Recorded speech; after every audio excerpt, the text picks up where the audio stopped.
Breaking news చూస్తున్నారు. ఎడారి దేశం సౌదీ అరేబియా ఇప్పుడు ప్రతికూల వాతావరణాన్ని ఎదుర్కొంటోంది.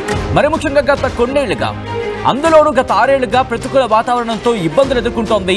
మరి ముఖ్యంగా వరదలు కావచ్చు. ఇటువంటి పరిస్థితుల నుంచి ఇప్పుడు ఇసుక తుఫాన్కి సంబంధించిన బిగ్ బ్రేకింగ్ న్యూస్ చూస్తున్నారు. ఆర్టీవీ స్క్రీన్ మీద సౌదీ అరేబియాను ఇసుక తుఫాను ముంచెత్తింది.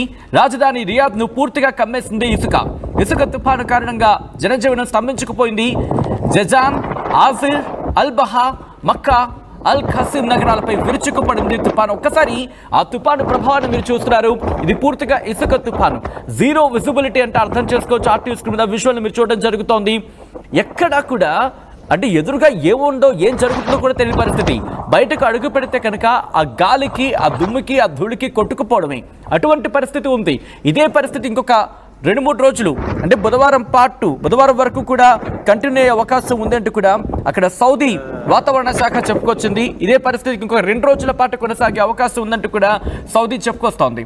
2024లో చూసాం మనం, అక్కడ వరదలు సంభవించాయి. 2025లో ఇసుక తుఫాను. ఇటు ప్రతికూల వాతావరణంతో సౌదీ అరేబియా సతమతమవుతుంది. ఒకసారి అక్కడ ఎటువంటి పరిస్థితులు ఉన్నాయో చూద్దాం.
రైట్, అక్కడ వాతావరణ శాఖ ఒకటే చెబుతోంది.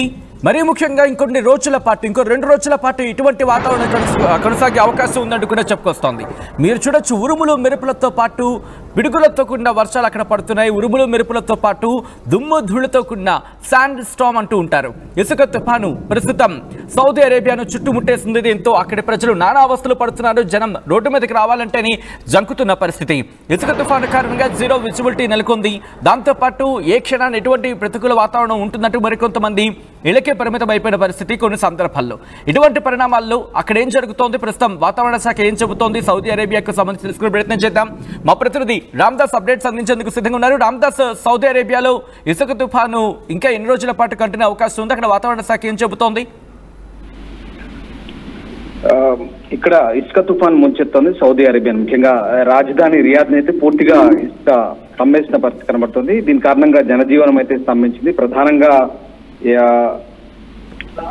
అసిద్, అల్బహా, మక్కా అలాగే జుజాన్ ప్రాంతాల్లో దీని ప్రభావం ఎక్కువగా ఉంది. అలాగే అల్ ఖసీం నగరాలపై కూడా ఇసుక తుఫాన్ ఇరుచుపడ్డ పరిస్థితి కనబడుతుంది. పట్టపగలే భయంకరమైన దుమ్ము తుఫాన్ పూర్తిగా చీకట్లో ముంచెత్తుంది. ఈ తీవ్రమైన తుఫాన్ ప్రభావంతో పూర్తిగా అక్కడ జీరో విజిబిలిటీ అంటే పూర్తిగా దృశ్యమానత కోల్పోయిన పరిస్థితి కనబడుతుంది. దాదాపు 0కు తగ్గిన పరిస్థితి. ఇక రోజువారీ రొటీన్ కార్యకలాపాలు అయితే పూర్తిగా దెబ్బతిన్నాయి. ఇక వీధులు అయితే దట్టమైన ఇసుక తుఫాన్తో ఒక్కసారిగా ఊపిరాడకుండా చేసే పొగమంచు టైప్ లో అక్కడ మనకు కనబడుతోంది. షాకింగ్ ఫుటేజ్ మనం చూస్తున్నాం స్క్రీన్ పై. ఒక రకంగా సౌదీలో ఈ ఇసుక తుఫాన్ అనేది నిజంగా చాలా భయానకంగా ఉంటున్న పరిస్థితి. ఎందుకంటే ఇట్స్ మ్యాసివ్ శాండ్ స్టామ్ అనొచ్చు. సౌదీ అరేబియాలో తరచుగా ఇలాంటి ఇసుక తుఫాన్లు సంభవిస్తున్నాయి. ముఖ్యంగా ఆల్ ఖాసిం ప్రావిన్స్ అలాగే ఇతర neighbouring parts of the Kingdom లో ఎక్కువగా కేఎస్ఏలో ఇలాంటి పరిస్థితులు తలెత్తితే ముఖ్యంగా అక్కడ లోకల్ ఎవరైతే స్థానికుల్లో వారు ఎవరిని బయటికి రావద్దు, సురక్షితంగా ఇళ్లలోనే స్టే చేయాలని స్థానిక అధికారులు చెప్తున్నారు. అట్లాగే దుమ్ము ధూళి కణాలకు సంబంధించినటువంటి భయంకరమైన ఇసుక తుఫాన్ కారణంగా అనారోగ్యం బారిన పడే అవకాశం ఉంది. ముఖ్యంగా డస్ట్ పార్టికల్స్ కంట్లోకి ముక్కులోకి వెళ్తే కనుక ఇబ్బందికరమైన పరిస్థితులు ఉంటాయి. ఖచ్చితంగా బయటకు రావద్దు, ఇళ్లలోనే జాగ్రత్తగా ఉండమంటూ చెప్తున్న పరిస్థితి కనబడుతుంది. ముఖ్యంగా సౌదీలో ఈ ఇసుక తుఫాన్ తరచు సంభవిస్తున్న పరిస్థితి కనబడుతుంది. సౌదీలో అరేబియా ఎడారి ఉంది. సో ఆ ఎడారి ప్రాంతం నుంచి వచ్చేటువంటి ఈ ఇసుక తుఫాన్ల ప్రభావంతో వారిగా ప్రస్తుతానికైతే ఆ ప్రాంతం అంతా కూడా ఇబ్బందికర పరిస్థితులు అని చెప్పుకోవచ్చు. మనం ఈ నేపథ్యంలో ముఖ్యంగా ఇటు కువైట్ వాతావరణ శాఖ కూడా అదే హెచ్చరికలు జారీ చేస్తుంది. కువైట్ నుంచి అలాగే ఇక్కడ బహ్రెయిన్ నుంచి రావాల్సినటువంటి కొన్ని ఫ్లైట్స్ కూడా ఎతిహాద్ ఎయిర్వేస్ ఫ్లైట్స్ కూడా ప్రస్తుతం కొన్ని దారి మళ్లించారు, కొన్ని ఏమో రద్దు చేసుకున్న పరిస్థితి కనబడుతోంది. చాలా ప్రాంతాల్లో కూడా అటు నుంచి రావాల్సిన పూర్తిగా అంటే ఒక రకంగా పూర్తిగా ఆకాశాన్ని కప్పేసింది. Riyadh one of the busiest city అక్కడ సౌదీలో, one of the most important అంటే బిజినెస్ సిటీగా చెప్తాము, వాణిజ్య నగరం. సో ఆ వాణిజ్య నగరాన్ని అంతా పూర్తిగా కప్పేసిన పరిస్థితి. అండ్ వాతావరణ శాఖ కూడా అదే చెప్తుంది. సౌదీలో ముఖ్యంగా హెవీ రెయిన్స్ ఉండే అవకాశం ఉంది, మోడరేట్ నుంచి హెవీ రెయిన్స్ ఉండే అవకాశం ఉంది. అలాగే హేల్ అంటే వడగళ్ళు కూడా పడే అవకాశం ఉంది. ఇంకా దాంతోపాటు ఈ దుమ్ము తుఫాన్లు బలమైనటువంటి ఈదురుగాళ్ళు వీసే అవకాశం ఉంది. ప్రధానంగా జజాన్, అసీర్, అల్ బహా అండ్ మక్కా ఈ రీజియన్ లో ఎక్కువగా దీని ఇంపాక్ట్ ఉండే అవకాశం అని చెప్తున్నారు. లైట్ టు మోడరేట్ రెయిన్స్ ఖచ్చితంగా రియాద్ లో పడతాయి. అలాగే ఖసీం, హేల్ అలాగే తూర్పు వైపు సౌదీ అరేబియాలో అలాగే నార్థన్ బార్డర్స్ లో కూడా దీని ప్రభావం ఉంది. అలాగే అల్ జౌఫ్ రీజియన్స్ లో దీని ఇంపాక్ట్ ఎక్కువగా ఉందని చెప్తున్నారు. సో కువైట్ వాతావరణ శాఖ అధికారి అల్ జరా చెప్తున్నటువంటి వివరాల ప్రకారం బలమైన ఈదురుగాలు వీస్తాయి, థండర్ క్లౌడ్స్ ఉంటాయి. ఎందుకంటే క్యుములో నిమ్మస్ మేఘాలు దట్టంగా ఆవరించిన పరిస్థితి కనబడుతుంది. దీని ప్రభావంతోనే పూర్తిగా చీకట్లు కమ్ముకున్నాయి. అలాగే ఇసుక తుఫాన్, దుమ్ము ధూళి కణాలతో కూడినటువంటి ఇసుక తుఫాన్ ఒకసారి మనకు దృశ్యాలు చూస్తే అర్థమవుతుంది. కంప్లీట్ జీరో విజిబిలిటీ ఉంది. దీనివల్ల కొంత ఇబ్బందికర పరిస్థితులు ఉంటాయి. అలాగే వడగళ్ళు, ఉరుములు, మెరుపులతో కూడినటువంటి భారీ వర్షాలు కూడా కురిసే అవకాశం ఉంది. ఒక రకంగా ఇది ప్రకృతి విపత్తు అని చెప్పొచ్చు. సో ఆ రకంగా విజిబిలిటీ డ్రాపింగ్ బిలో 300 meters అంటూ చెప్తున్న పరిస్థితి కనబడుతుంది. అలాగే ఏవియేషన్ అథారిటీస్ కూడా చాలా క్లియర్ గా ఇండికేషన్స్ జారీ చేశారు. ముఖ్యంగా రామ్దాస్ ఒక్కసారి మీరు లైన్ లో ఉండే ప్రయత్నం చేయండి. అంకం లక్ష్మణ్ ఆయన రియాక్ట్ అవ్వడం జరిగింది.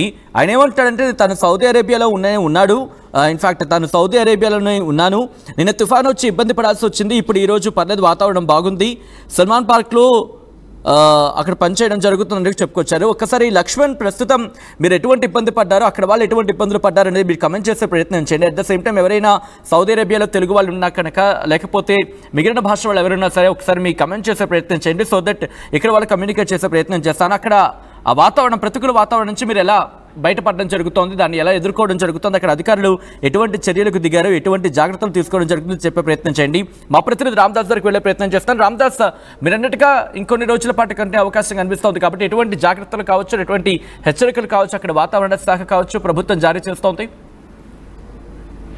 పొరుగునటువంటి ఇరాక్ కానీ కువైట్ కానీ అక్కడ దీని తుఫాను ప్రభావంతో కొంత ఎఫెక్ట్ పడుతున్న పరిస్థితి కనబడుతుంది. అటువైపు నుంచి రావాల్సినటువంటి విమానాలను కూడా దారి మళ్లించినటువంటి పరిస్థితి కనబడుతుంది. ముఖ్యంగా ఈ విజిబిలిటీ తగ్గడంతో చాలా ఇబ్బందికర పరిస్థితులు అయితే కనబడుతున్నాయి. అలాగే మన భారత్ చెందిన ఒక ఇండిగో ఫ్లైట్ కూడా అది కూడా రీరూటెడ్ చేసినట్టుగా మనకు అర్థమవుతుంది. అలాగే అహ్మదాబాద్ లో కూడా ఒకటి సేఫ్ గా ల్యాండ్ అయినట్టుగా కువైట్ ఇంటర్నేషనల్ ఎయిర్పోర్ట్ నుంచి వచ్చినట్టుగా చెప్తున్నారు. సో ఆ రకంగా చాలా విమానాలు కేవలం భారత్ నుంచి కాదు, అబుదాబి అలాగే కువైట్ అండ్ బహ్రెయిన్ ఇలాంటి ప్రదేశాల నుంచి వస్తున్నటువంటి విమానాలు కావచ్చు. ముఖ్యంగా తూర్పు అరేబియా అలాగే నార్థన్ అరేబియా ప్రాంతంలో ఈ దుమ్ము తుఫాన్తో ఒక్కసారిగా ఇబ్బందికర పరిస్థితులు అయితే తలెత్తున్నాయి. ప్రస్తుతం ఎప్పటికప్పుడు మానిటరింగ్ చేస్తున్నారు అధికారులు. సో అక్కడ ఉన్నటువంటి ప్రజలైతే అప్రమత్తంగా ఉండమని చెప్తున్నారు. ముఖ్యంగా విండోస్ తో సహా పూర్తిగా క్లోజ్ చేసుకొని ఇళ్లలోనే గడపమని చెప్తున్న పరిస్థితి కనబడుతుంది. ఒకసారి మనకు ఆ దృశ్యాలు చూస్తే మీకే అర్థమవుతుంది. That was completely zero visibility. పూర్తిగా దట్టంగా కమ్మేసినటువంటి ఆ దుమ్ము ధూళి ఏదైతే ఉందో కంప్లీట్ గా ఆ భవనాలన్నీ కూడా కప్పేసినాయి, ఆకాశానికి ఆనుకున్న అన్నట్టుగా మనకు కనబడుతుంది. ఆ దృశ్యాలు చూస్తే ఆ రకంగా అన్ని రకాల ఇబ్బందులు అయితే ప్రస్తుతం కనబడుతుంది. సో ఆ రకంగా దాదాపు అతిపెద్ద తుఫాన్ గా చెప్పొచ్చు. తరచూ ఇలాంటి ఈ ఉష్ణమండల పరిస్థితుల్లో తుఫాన్లు వస్తాయని చెప్తున్నారు. అండ్ అలాగే ఆసియాలో అతిపెద్దటువంటి ఎడారిగా మనం చెప్తాం. Arabia Kingdom of Saudi Arabia అనుకున్నటువంటి ఈ ఎడారి ప్రస్తుతం ఇరాక్ అలాగే ఈ కువైట్ సరిహద్దులను ఆనుకొని ఉంటుంది. ఆ ప్రాంతాల నుంచి దీని ప్రభావం కూడా ఉంటుందని చెప్తున్నారు. అలాగే ఇంకా చాలా ప్రాంతాల్లో ముఖ్యంగా నేను ఇందాక చెప్పినట్టుగా రియాద్ అయితే చాలా కంప్లీట్ గా షట్ డౌన్ అయిన పరిస్థితి. సిటీ అంతా కూడా ప్రస్తుతం ఇబ్బందికర పరిస్థితులు. అలాగే ఈస్టర్న్ నార్థన్ బార్డర్స్ కూడా అలాగే ఉంది.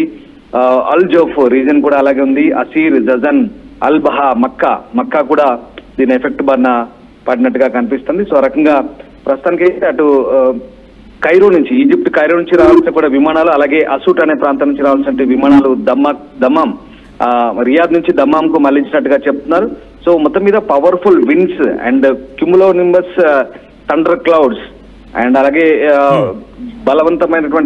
బలమైనటువంటి ఈ గాలుల ప్రభావం, ఇసుక దుమ్ము గాలుల ప్రభావం అయితే చాలా తీవ్రంగా ఉందంటూ Kuwait director of air navigation నుంచి వచ్చినటువంటి సూచనలు ఇవి. సో ఆ రకంగా ఖచ్చితంగా సేఫ్టీ మెజర్మెంట్స్ పాటించమని చెప్తున్నారు. ఇది సండే నైట్ సివియర్ వెదర్ గా ఇది మనం పేర్కొంటున్నాం. ఇదంతా మనకు ఇచ్చినటువంటి ఇన్ఫర్మేషన్. సో ఆ రకంగా అంటే ఇప్పుడు కొంత తగ్గుముఖం పట్టొచ్చు. బహుశా మీరు చెప్తున్నటువంటి వ్యూవర్ ఎవరైతే ఉన్నారో ఆయన ఇచ్చినటువంటి మనం కామెంట్ చూస్తున్నాం. అండ్ వాట్ ఎవర్ ఎవరైనా మన తెలుగు వాళ్ళు చాలా మంది ఉంటారు సౌదీ ప్రాంతంలో ఉన్న వాళ్ళు ఎవరైనా ఉంటే ఒకసారి ఆయా ప్రాంతాల్లో ఉన్నటువంటి పరిస్థితులు కూడా ముఖ్యంగా రియాద్ లో ఉన్న వాళ్ళు తెలుగు వాళ్ళు దయచేసి కామెంట్ చేయండి. అక్కడ ఉన్నటువంటి పరిస్థితులు ఎలా ఉన్నాయి ఒకసారి మీరు ఈ వార్త చూస్తున్న మీరు కూడా కామెంట్ చేసే ప్రయత్నం చేయండి. అండ్ అలాగే ప్రస్తుతానికైతే వాతావరణ శాఖ అధికారులు చెప్తున్న అంచనాల ప్రకారం ఇది కొంత ఈ దుమ్ము తూలి తుఫాన్ ప్రభావం అటు ముఖ్యంగా కువైట్ వైపు వెళ్తుందని చెప్తున్నారు. అలాగే అల్ ఖాసిం వైపు కూడా దీని ఇబ్బంది ఉండే అవకాశం ఉంది కాబట్టి బహుశా ఆ జాగ్రత్తలు తీసుకునే సిచ్యువేషన్ అయితే కనిపిస్తుంది. Ramdas, thank you so much for the update. మొత్తంగా అయితే మాత్రం సౌదీ అరేబియాని దుమ్ము తుఫాను కుదిపేస్తోంది. ఎందుకంటే ఆ స్థాయిలో అక్కడ కమ్మేసింది. రోడ్డు మీదకి రావాలంటేనే జనం ఆలోచిస్తున్న పరిస్థితి ఉందంటే అర్థం చేసుకోవచ్చు. మరి ముఖ్యంగా జీరో విజిబిలిటీ అక్కడ ప్రధాన కారణంగా కనిపిస్తోంది. మరోపక్క ఉరుములు మెరుపులు దాంతో